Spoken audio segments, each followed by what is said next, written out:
All right, purple belt's going to third brown. One of the things that we're going to work for just a second is your second blue stripe. In concept, this nets technique is not hard, but I find most people really struggle with it. I feel like no matter how I teach it and what way I try to teach it, most people have a lot of trouble with this. So I'm going to try to go through this, but I'm not going to make this video very long. It really does take just a lot of practice, and it takes it to where you've got to slow it down and really work it right before it's effective, okay? Now what you're learning for your second blue stripe is what's called stepping with the rear leg for your back fist and your reverse punch. Remember in the beginner and intermediate class, every time you use that back fist, we always had you step with the forward leg. Whenever you did a body reverse punch, we always had you step with the forward leg. The reason we do that is when you're doing an offensive technique and you're trying to cover the distance, then stepping forward with that leg is the best way to do it. You will cover the most distance, you'll be the most stable. It is the best way to cover the distance, okay? But when someone else is attacking you, stepping with your rear leg is a real advantage. Now, the reason it's an advantage is because if I'm here and I'm trying to do a back fist, for instance, and I can hit the target right here. Now, as soon as I get here, I can lean a little bit and hit the target, okay? But as soon as I get here, I can't reach the target anymore. The only way I can reach by stepping with a forward leg is now stepping with it and hitting with the back fist, okay? So that creates a little slowdown in the motion. So one of the things that we taught you was to learn to step with that forward leg. And of course, we put a lot of emphasis in trying to teach you how to think of that like a spring and pushing yourself forward and seeing how far you can go with that technique, okay? But when you have your weight on the forward leg, you're going to now step with the rear leg. The advantage to this is the other person is attacking you. They're coming in at you. And you want to get there as quickly as possible. You want to interrupt them. That's the strategy. We'll teach it to you at second brown. It means you want to hit them as they're coming in. You interrupt their forward motion. And the best way to do this, if you're stepping with your forward leg, you're going to go a little slower and you're not going to get there as fast as if you learn to put your weight on the forward leg. And then you're basically just putting all your weight on that forward leg and hitting the target. And you'll notice that again, a moment ago, I could hit the target here. I could lean and hit the target here. But when I got to here, I have to step. There's no way for me to hit it. But instead of stepping with the forward leg, I put all my weight on this forward leg and I go far enough to where I can hit with this. You notice that it starts to lift that rear foot, and then I step with the rear foot as I do my back fist. Now sometimes when people first see this, they think I'm trying to turn around. We taught you with rear leg kicks, you always kick and turn around. But that's not what you want to do here. You want to step naturally. You're putting all your weight here, and then you're just going to take a step slightly to the side naturally. See how I'm still facing the person? So after I do my first technique, I can continue to hit them. And then of course you're in a get ready stance type position at that point. You can easily move, turn, or do anything you need at that point. But you are in very close, so keep that in mind. If you kind of think about this with the back fist though, if they're facing this way, then you're actually getting behind them if you do this correctly. So that becomes an advantage as well. So the motion is I'm here to do it slowly. I'm raising that arm, I'm doing my back fist, and I reach, and then I just step with the rear foot. Notice the step is actually the very last thing that happens, and that's the other mistake. Everybody, when they start here and I got step with the rear foot, they try to put it together. That's not the idea at all. You hit your target first, and then you step with the rear leg. So watch carefully how I do that. I'm reaching and step, okay? Again, I reach and do the back fist, and then I step. Am I leaning? Yes, I am. You have to lean. Sometimes people will argue, well, there's no power when you lean like that. That's not entirely true. Let me kind of demonstrate this with the jab. If I'm leaning, I'm actually putting all my body weight behind the fist. So as I'm hitting the target, I can learn to lean and hit. And then as I'm chambering it back, that's when I actually step. So I'm coming in, and I'm actually putting all my body weight into that punch. And then I actually step afterward. That's why you got to step afterward, because you want all that weight.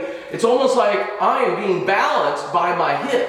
Now, if you miss your target, you're going to be really off balance, okay? But if you hit your target, you are going to be solid on, and I create a tripod effect. I have 1 foot on the ground, they have 2 feet on the ground. I am perfectly stable with my fist going into their face, okay? So it really does have power if you learn to do this correctly. But you gotta get all the timing right. The timing has to be, you're punching first, you lean nets, you hit the target. As soon as you're hitting the target, you're pulling your hand back as you step. The pull back and the step go together, okay? Now, when we teach this, though, we don't usually do it with the jab. You can add it to the jab, no problem. But the way we teach this is off of a back fist and a body punch. Once you learn off of those 2 techniques, you can pretty much do it on any other hand technique. So here we go. So here's the motion. Figure out how far can you hit a target. Find out how far can you hit it by just leaning. Now figure out where you have to step, and now see if you can commit yourself to reach and back fist and then step with the rear leg. Okay, so let's practice that again. So I'm reaching and hitting the target and rear leg. Now watch my foot as I do this. You'll notice that my foot moves long after I hit the target. Okay, watch again. And see, again, as a defensive technique, the other person's moving in. As soon as they get to that spot where I know I can hit them, I just reach and hit. And then you just step with that rear leg. And I always like people to train with their forward arm down. I do understand that a lot of times we will want the hand up, but I've learned if you can do it from the arm down where you're covering your body, then you can also learn to do it from here. I mean, it's no big deal, but when I've had people train it like this, they seem to never be able to learn how to cover their body properly. So I like you to learn to cover your body properly, make sure you can do it, back fist, step back, put it back down, really learn how to do that. And then eventually those times that you need to go, and you got your hand back up and you know, you're in close to where your body's not quite as in much danger, then you know, that's a good time to then add that in. But trust me, that doesn't take any effort once you understand the motion, okay? So we're here, and I go back fist. All right, so notice how I hit the target. Then the goal becomes, see how far can I hit the target. So you gotta move back another inch, another 2 inches, and then see if I can hit it without telegraph. And that's the problem. The farther you start going, the more people start flopping and getting a lot of telegraph. So try to be careful of that. As soon as you find yourself getting sloppy, start over. Start here where you don't even have to step, and focus on just moving the arm. See, there I'm focusing on just moving the arm. I'm not moving the whole body, okay, right? I'm just, then you go a little further and lean. Then we go a little further. And now we do the technique, okay? You're here, and you do the technique. Now, when you do it with the body punch, it's exactly the same. Keep the palm up, you're right here. Start close enough. Start right here. Make sure you're not pulling it back too far. You want to fall forward as you can get it. Then go a little further. Okay? See where you can hit without stepping. Okay? Then, once I get to the point, see, I can't hit the target even as I lean until I really lean and I have all my weight here. Then when I do that, that's when I can use this technique. So I'm here, hit the target. See, I've got so much weight on this forward leg, I have to take a step. All right, and that's when you do that. But notice how I hit the target before I step. I hit the target, then I step. And notice that as I step, I'm still facing the person right here, okay? So I want you to see that. And notice also that when I do this, this hand stays here, and I start with a hand, then the body starts turning, and then I lean into it and step. That should be the progression. My instructor used to like to illustrate it by having someone grab somebody's arm and just do this, and they would yank it. And he would say, that's what it's supposed to look like.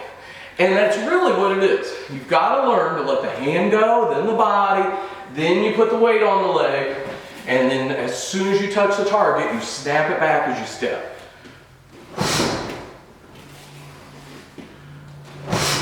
And it's real awkward at first. People have a lot of trouble with this. See how I put the weight on the forward leg. And when we teach you how to do an interrupt, then that is the reason for this technique. We're teaching you at purple belt going to third brown how to do the technique itself. Then at second brown, we're going to teach you the actual sparring strategy called interrupt. And these are the first techniques we want you to learn how to do it with.